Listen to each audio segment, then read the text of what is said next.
My name is Miki Cohen. I'm a 58 years old college teacher, and I'm an Israeli.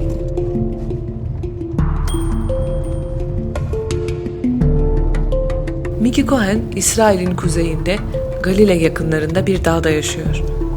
Şehir hayatından ve toplumdan çok uzakta.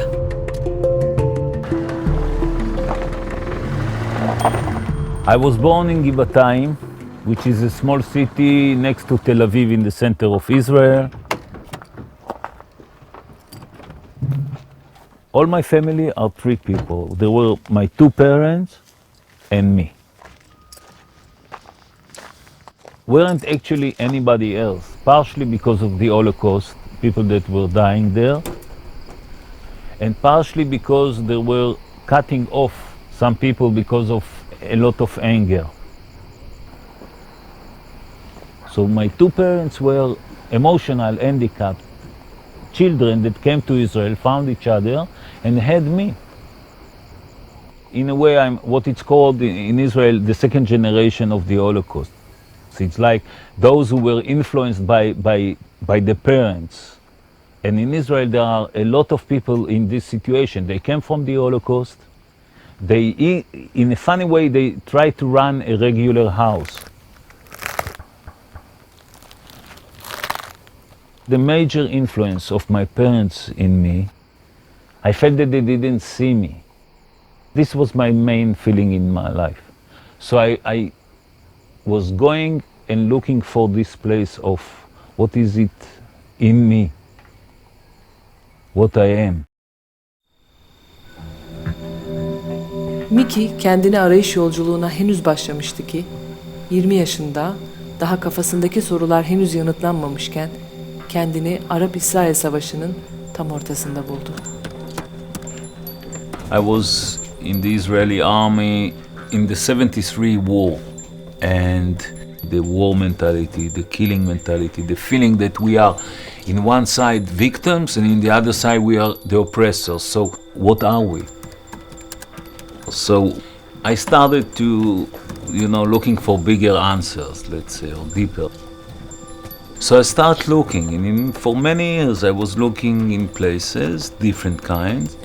So I studied psychology, I studied philosophy, then I studied movie making, and become a writer and become a teacher.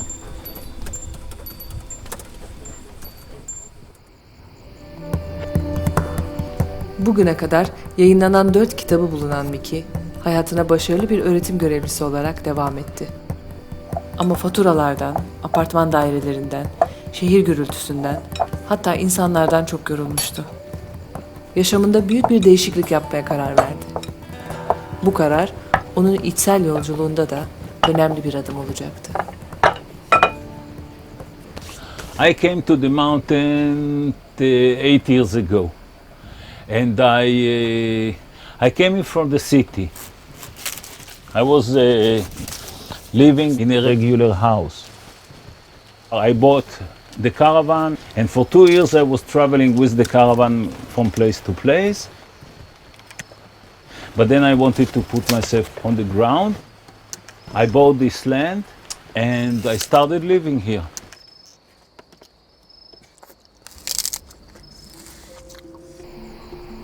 Miki, dağdaki 4 yıllık yalnızlıktan sonra 2009'da Ayelet Adiv'le tanıştı.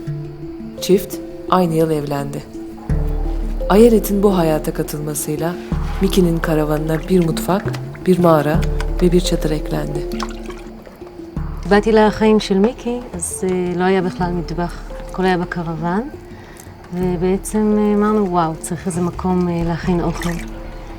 והרעיון היה לעבוד עם מישהי שמכירה את העבודה בבוץ, ובעצם בנינו ותכננו את הפרויקט עם הסלעים, ואני הוספתי לזה את העבודה שלי, שהיא יותר שילוב של בוץ ועיסת נייר, מה שנקרא פפילומשה.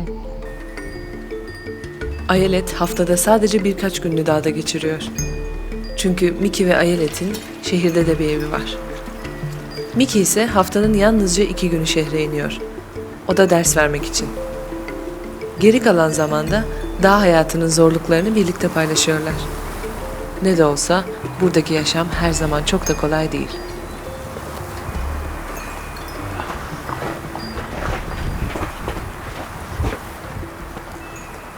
מותק, בואי, הוא זה. מותק קיקה, את תסגרי פה, אני אסגור פה.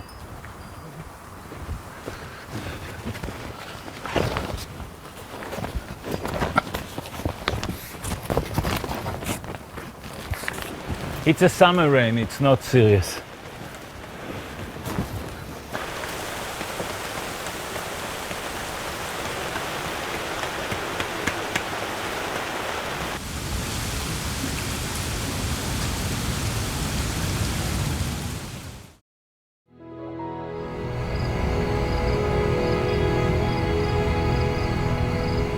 Svika ve Sara Lekaç, Miki ve Ayelet'i dağ evlerinde ziyarete geliyor.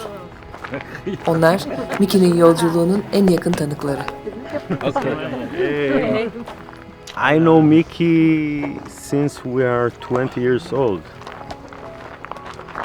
Short time after I knew him, I noticed a researcher, somebody who is looking for inner truth.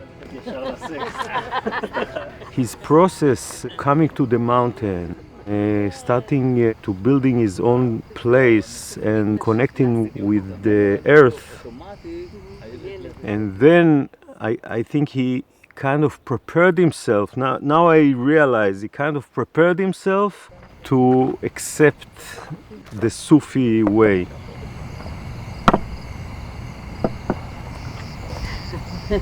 He grew up with some kind of vacuum, the need to fill up that vacuum with content.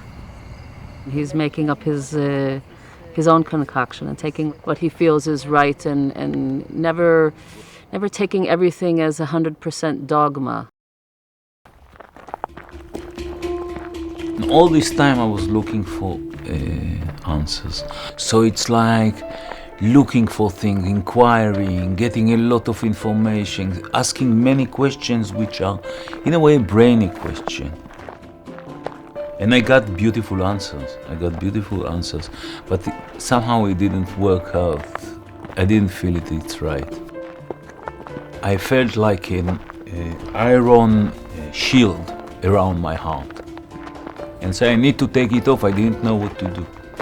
So I asked, look, this is what I want. So the first answer were strikes. I got many painful things. My father died and things like this. But slowly something was open. Yıllar süren arayışın ardından Miki, aradığı cevapları Anadolu'da yaşamış en önemli mutasavvıflardan biri, bir şair ve filozof olan Mevlana Celaleddin Rumi'de buldu. Onun ilahi aşka ve gönül diline yaklaşımı Miki'nin hayatını aydınlattı. Rumi for me is an answer and a way all the time. It's like so and then come a time when I heard I read a book telling a little bit about him, about the Sufi ways and so on. And then I got into his poetry. And my way to Rumi was the poetry. And the more I read the poetry, the more my heart was open. שימו לבכם איך כל חלקיק נע. שימו לבכם איך כל אחד הגיע, זה עתה ממסע. שימו לבכם איך כל אחד רוצה מזון אחר. שימו לבכם איך נעלמים הכוכבים כשהשמש עולה, ואיך כל הנחלים זורמים אל עבר הים. הביטו בטבחים המכינים את המנות המיוחדות עבור כולם על פי צורכיהם. הביטו בספל זה שיכול להכיל את האוקיינוס כולו. הביטו באלו שרואים את הפנים. הביטו דרך עיניו של שמס אל תוך המים שכל כולם אבנים יקרות. Miki, çevirdiği Mevlana şiirlerini kendi imkanlarıyla kitap haline getirip çoğaltıyor. Kitabını ve şiirleri arkadaşlarıyla paylaşmak, onun deyimiyle Mevlana'da bulduğu ışığı etrafına yaymak demek. את רומי אתה מתרגם מתוך ההבנה האישית שלך ממש, באמת, בלי חנטרי, זה כאילו, אתה כאילו מאמין לרומי. אז אתה הולך איתו עד למקום שאתה... אז מי אם כאילו, אם נגיד רומי פה, ונניח אם זה דרגות, אז נגיד אתה ב7, אז אתה מתרגם את אותו שיר 7. אחר יתרגם את זה 8, אחר יתרגם את זה 9. נענו בוכיות, ואני חייב. לתת מהאור, ולתת מהאור שקיים בו, זה בעצם בהוראה ובלימוד של התלמידים, במה שהוא מעביר הלאה. בחיים שלו פה, מה שהוא מעביר לשכנים, לסביבה, לדרוזים, הרוחב לב, הכנסת אורחים. בכל בוקר מישהו חדש מגיע. אושר, דיכאון, אכזריות, מודעות לרגע מגיעה כאורחת לא צפויה. קבלו את כולם בברכה וערכו אותם.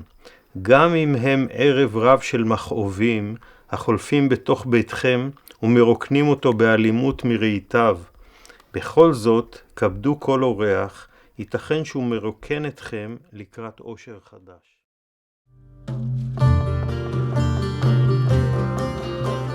Mevlana'nın etkilediği tek İsrailli Miki değil. 2010'da Mevlana'nın şiirlerinden oluşan bir kitap İsrail'de en çok satanlar arasına girdi.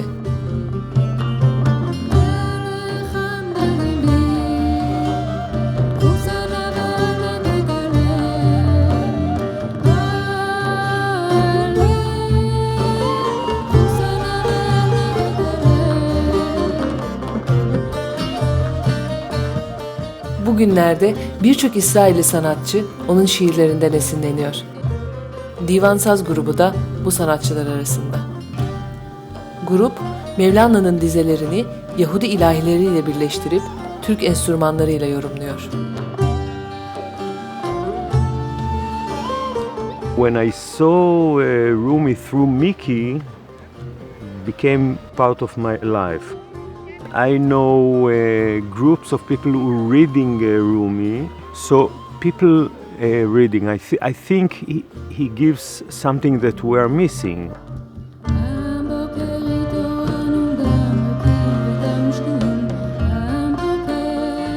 I felt that like I discovered Rumi, and then I started speaking to people, and I found out that Rumi is the most popular poet in Israel now, which is unbelievable in any aspect.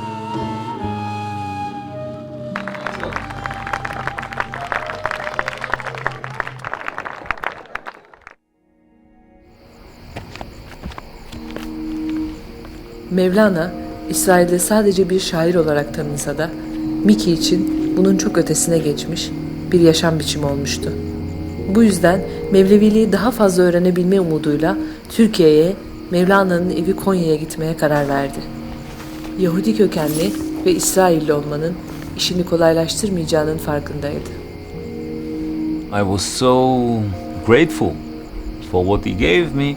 I said I'll go to Konya and thank him, which was in Israel, going to the center of the Muslim, and it's unacceptable in no way. And everybody said, no, don't go, even for security reasons. And I said, look, I'm going. And I want also to try to find a way of the whirling, of the sema. I want to learn it. Sema, Mevlevilerin 800 yıldır yaptığı bir zikir yöntemi. Miki, 2008'de Konya'ya gittiğinde en büyük isteği sema eğitimi alabilmekti. I didn't know about Konya. I didn't know nothing. I just said I will go there. I had two things that I wanted. I wanted to visit the grave, and I wanted to find out a little bit about the sema and to see if there's some course or something. And then I found the sema. I found the sema found me. Konya'da tesadüfen tanıştığı Mevleviler, Miki'nin gerçek bir Mevlana aşığı olduğuna inandı ve kapılarını açtı. Miki, daha önce hiçbir Yahudinin içeri girmediği bir Mevlevi dergahında sema eğitimi aldı. People ask me, do you dance the Sufi dance? It's not a dance. It's not a matter of me making something artistic or something beautiful and so on. Sema is a turning, and I know how it looks. From the outside, I'm looking like holy person. Inside, I'm preparing the day. Sometimes there's a magic moment, sometimes there isn't. That's fine.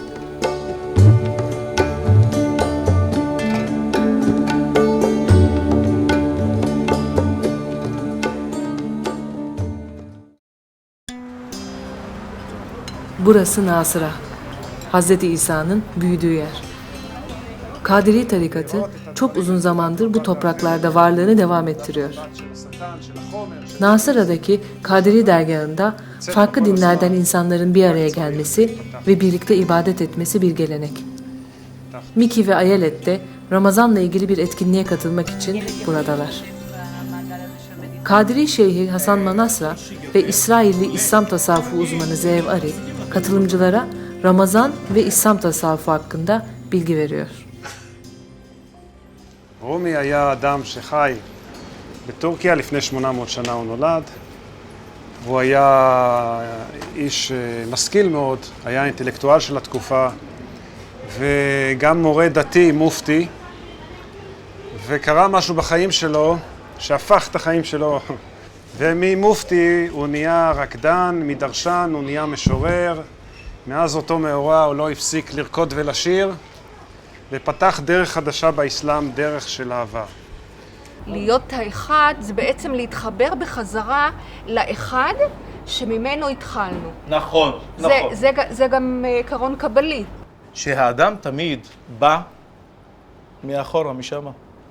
הוא מתקדם בכדי לגלות את הקדימה, את העתיד, את הבא.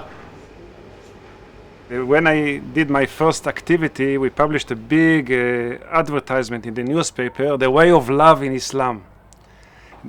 And we did a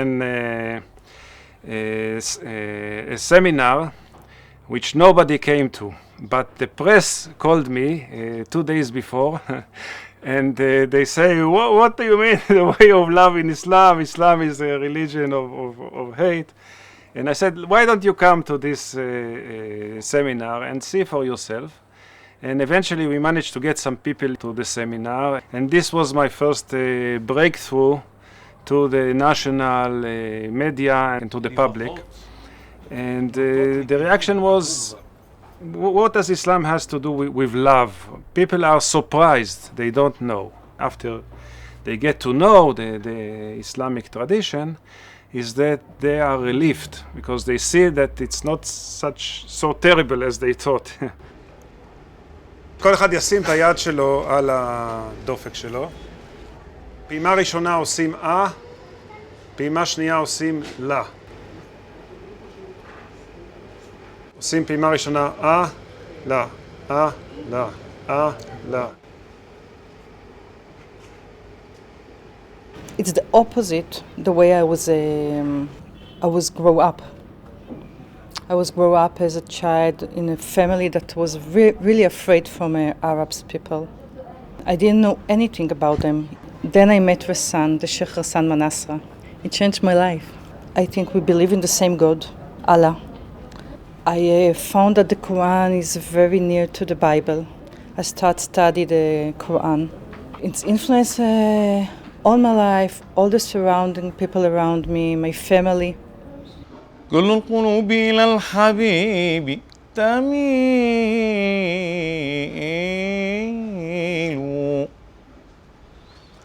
ومعي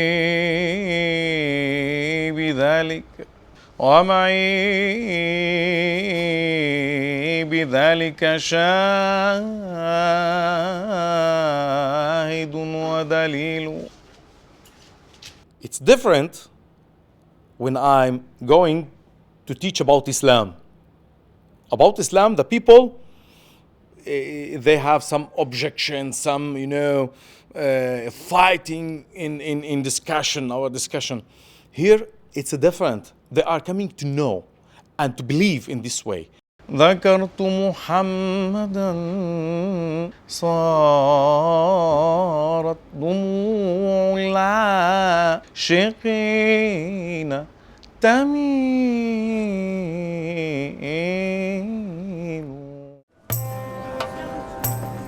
İsrail Nasıra'da, Kadiri tarikatında Yahudiler ve Müslümanlar Ramazan etkinliği için bir aradalar. Birlikte iftar sofrasını hazırlıyorlar. İsrailli Derviş Miki Cohen ve eşi Ayelet Adiv diğer katılımcılarla birlikte ezanı bekliyor.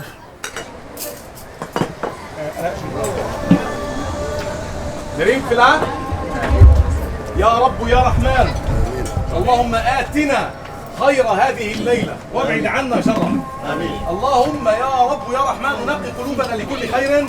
واجعل هذا الطعام حلالا وإلى الطعام يا جماعة آمين. بسم الله تفضلوا.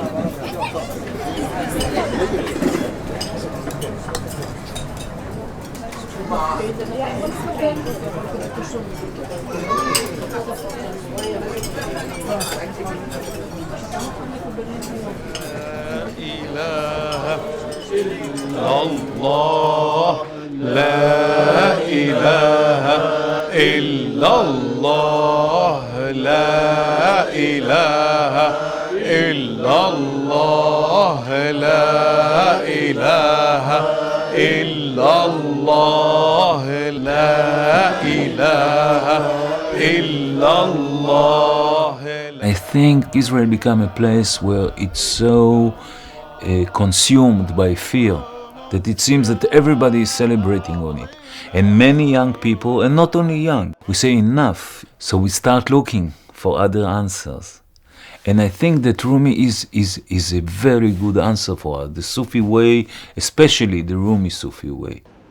Allah, Allah, Allah, Allah, Allah, Allah, Allah, Allah, Allah, Allah, Allah, Allah, Allah, Allah, Allah. In Israel, Jews are searching, and many Jews are searching for some spiritual satisfaction and trying to re-engage the heart. Can Sufism play a part in that? That many Jews will listen to Sufism and go to a Sufi event and actually feel something strongly connect to their heart. It gives me great optimism and great joy. Rumi, does he have a role to play? I think the best of Rumi is yet to come in the world. مشهد بالقرآن الأبدي نصر دينه المعي أحمد يا روحي يا شفيع للروح اسمع بكائي ونوح في حبك. In time of peace and harmony, the people are dealing with different things. In time of conflict, the people sometimes searching after the truth and after the light. The Israeli society searching after Rumi. They feel that they need spirituality in the world, in their lives. Then they went to search after Rumi and to read Rumi. Gece, insanların kendi hikayelerini anlatmalarıyla son buluyor. Ve Miki'nin de paylaşacakları var. Konya ve Sema ile ilgili. שמו לי את השתי אצבעות עם המסמר ואמרו לי תתחיל להסתובב. וגם שם אני צריך, כי אין שום דבר שמחזיק אותך, אתה מסתובב ונופל ומסתובב ונופל ומקבל סחרחורת, ורק יש משהו שאולי בסוף זה יסתדר, אבל זה כמעט בטוח שלא, כי הגוף שלך אומר שאין לזה פתרון. וגם שם זה רק להתמסר, ולא חשוב מה יקרה. ובשביל איש מבוגר שיש לו המון דברים וסיבות לא להגיד כן, זה בשבילי להיות סופי והדרך אל הלב. זה כאילו, אתה דיברת על מראת הלב, לנקות את מראת הלב בשבילי זה אחד הקליפות הכי גדולות, זה הכתם לכלוך הכי גדול. אני צריך לשחרר את המקום של השליטה, ואז ההתמסרות תביא את כל השאר. אוקיי? זהו.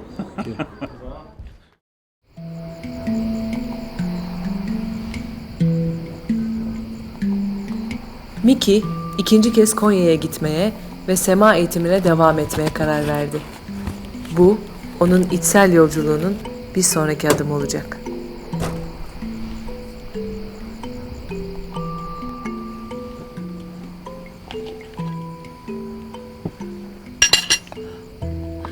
מה הולך להיות? מה התוכניות? אני מתכנן לנסוע לקרוניה. כלומר, אני אגיע לאיסטנבול, מאיסטנבול אני אקח מטוס, אני אטוס לקרוניה, ואני רוצה להיות שבוע עם הדרווישים, עם החבורה שלמדתי אצלהם. האמת היא שאני לא יודע מה יהיה, כלומר אני די מתרגש. אני רוצה להשלים את הריקוד, אני רוצה כאילו יענו שיעשו חזרה על הריקוד, כאילו יענו, אני אראה להם את מה שאני עושה והם יגידו לי מה לעשות. נראה, יכול להיות אפילו שהם הכינו את הסמלה הזאת, את הלבוש, ולבקר את הקבר של רומי. אבל אחרי 3 שנים הגיע הזמן.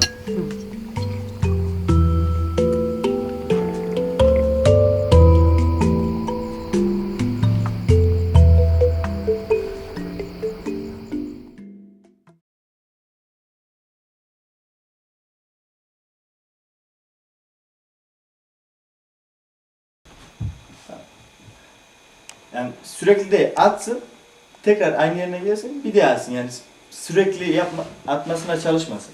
O zaman başı döner şey yapar. İlk önce atsın, bir çarkı otursun, dursun, tekrar yerini alsın. Ondan sonra tekrar bir daha atsın. He said that he shouldn't be hurry up. Alright? Eyvallah. Ben de getireyim ya şöyle. Orada. Soluma baktı. Okay.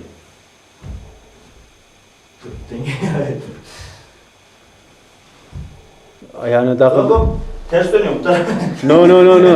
No. Hop yok. Hop yok, no. Ne bileyim.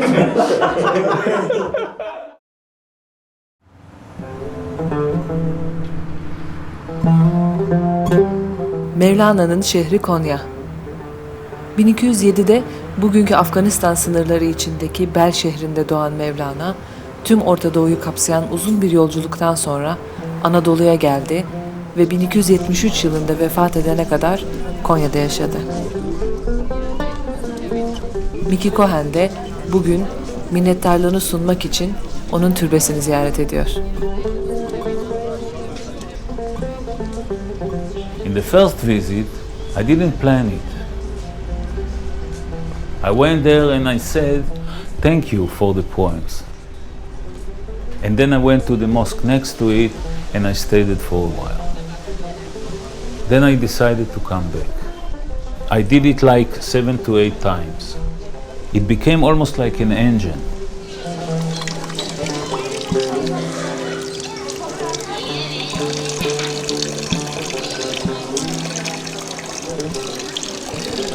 This time, when I came, I felt the gentleness again. So it became very easy for me.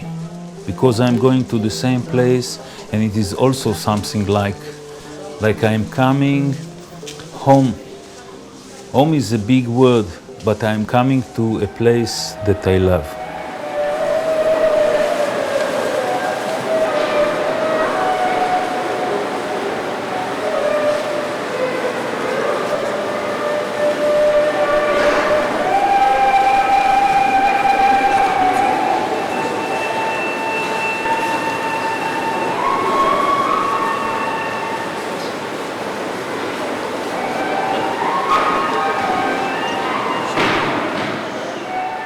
Bugün Mevlana'nın "Biz birleştirmek için geldik, ayırmak için değil" sözünü doğrularcasına yılda yaklaşık 2 milyon Mevlana aşığı buraya akın ediyor.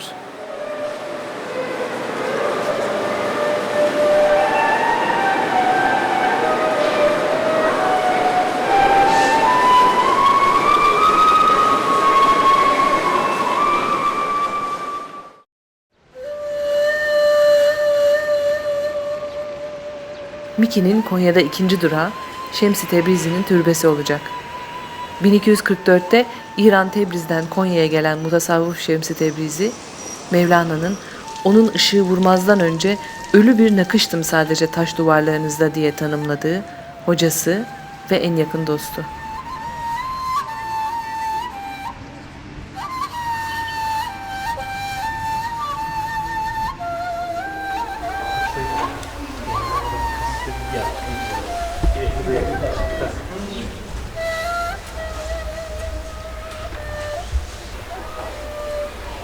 Miki Şems Camii'nde dua ettiği sırada İranlı bir ziyaretçi Mevlana'nın dizelerini Farsça ilahi şeklinde okumaya başlıyor.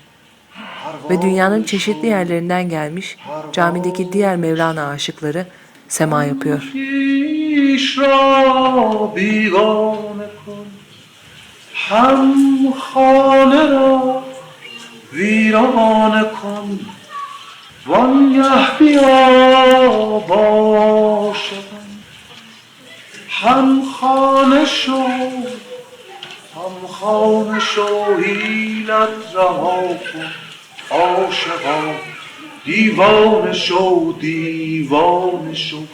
وندر دل آتش درآ پروانه شو باید که جمله جان شوی تا لایق جانان شوی گر سوی مستان می روی مستانه شو I went to pray in Shams mosque, and it was very special. It felt right. I felt that he's saying to me, "Go on. You are doing the right thing."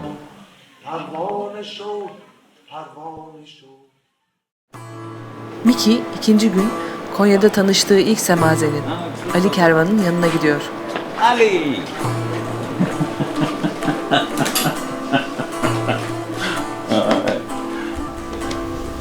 Nasılsın? Ya. Miki tesadüfen benim müşterilerimden bir tanesiyle Konya istikametinde gelirken aynı otobüsün aynı oturaklarına düşüyorlar. Miki soruyor yani nereye gidiyorsun falan, işte Konya'ya gidiyorum. Yani maksat ne, niçin gidiyorsun? Merak ettiğini söylüyor yani Mevlevilik noktasında. Bizim arkadaşımız diyor, benim tanıdığım bir tane semazen arkadaş var. Bu arkadaşla ben sizi tanıştırayım diyor. Bana geldi. Miki ile tanıştık. Mevlana Hazretleri'ni dilimizin döndüğü kadarıyla anlatmaya çalıştık. Başka bir arkadaşlarımıza da tanıştırdım. Hocamgil ile tanıştırdım. Hocamgil dediler ki Miki misafirimiz olsun. Bir hafta bizde kalsın. Miki bu teklifi söyleyince Miki memnun oldu. Bizim misafirimiz gibi görünse de Miki zaten Mevlana Hazretleri'nin misafiriydi.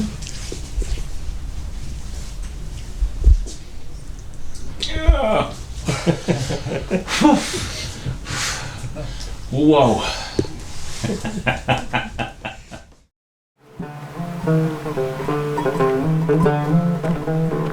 Miki'nin bir sonraki ziyareti ilk gelişinde bir hafta kaldığı ve semayı öğrendiği eve olacak. Sema hocaları Şükrü ve Mustafa evde onu bekliyor.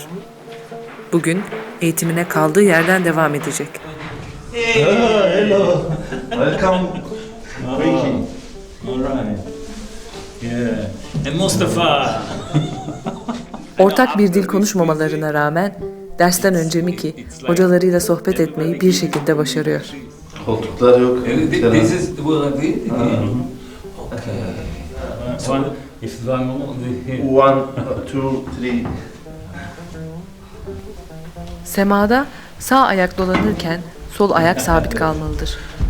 Miki henüz sabit kalma becerisine sahip değil. Bugün bu açığını kapamaya çalışacak. İsrail'den bir vatandaşın gelmesi, yani ilk defa gördüğüm için bir şok etkisi oldu. Ondan sonra muhabbeti, sevgisi, İslam'a olan sevgisi, hele de semaya düşkünlüğü olunca ısınmaya başladık. No. İlk önce, yani first one, only one. İngilizce az da olsa vardı. Diğerlerini genelde beden diliyle kullandık. Beden diliyle anlaştığımızdan dolayı bir sıkıntı olmadı. Ondan sonra çeviriyoruz. Okay.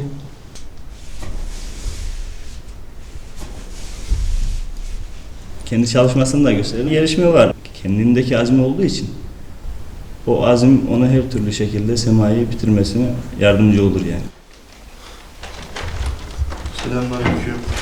Şükrü'nün Miki'ye bir sürprizi var. Ona bir sema elbisesi hazırlamış.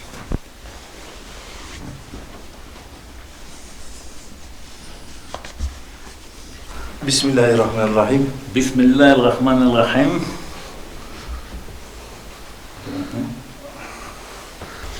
Oo, eyvallah. Oo. Eyvallah. Miki'nin geleneksel semazen elbisesiyle ilk seması.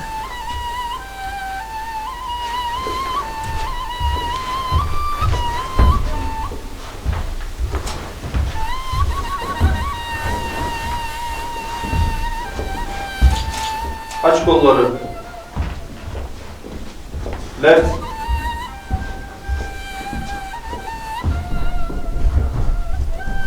Left. Left. Speed, speed, speed. Diyor ki Mevlana ne olursan ol gel. Gel ama geldiğin gibi kalma. Bir şeyler kazan.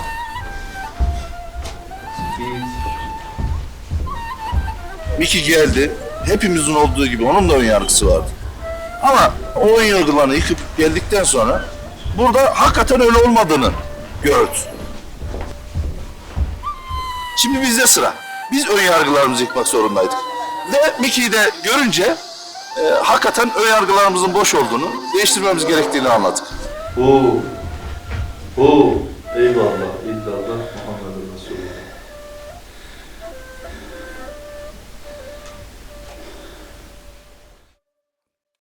في برق نور لا إله إلا الله آمين نجري في بحر معرفة لا إله إلا الله آمين اغفرنا يا ربي آمين كل شك آمين كفر آمين داعين آمين الماكرين آمين شر الحاسدين آمين دعوة المعادين آمين شر نفس آمين شيطان آمين دنياي آمين دجال آمين راين آمين رايتي آمين رايتي آمين لا إله إلا الله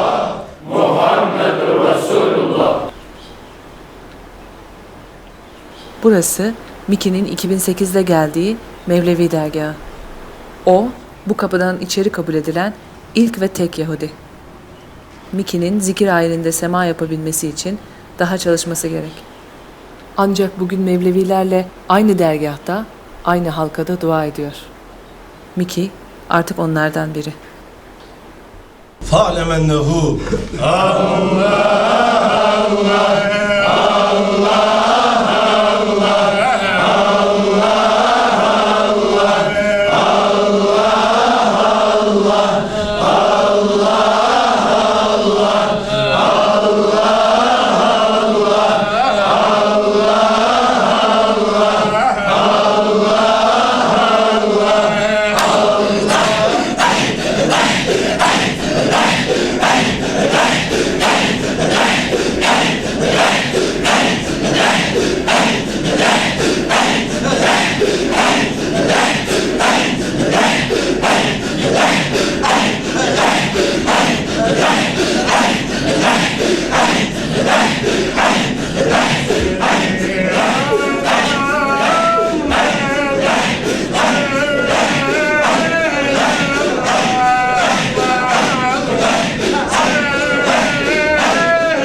مقصود إلهي أنت مقصود ورضاك مطلوب يا حضرة الله جل جلاله جل شانه استر.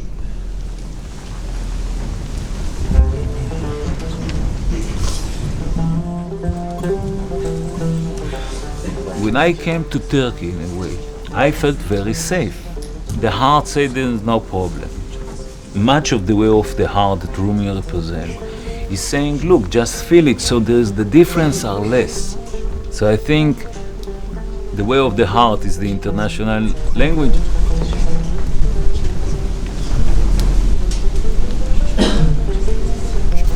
"15 gave me real welcome. The other said, who are you welcome? And the other said, I'm not sure welcome. So they were different, but as a whole, it was the warmth, one of the warmest feelings that I'll carry it all my life. It was something so special.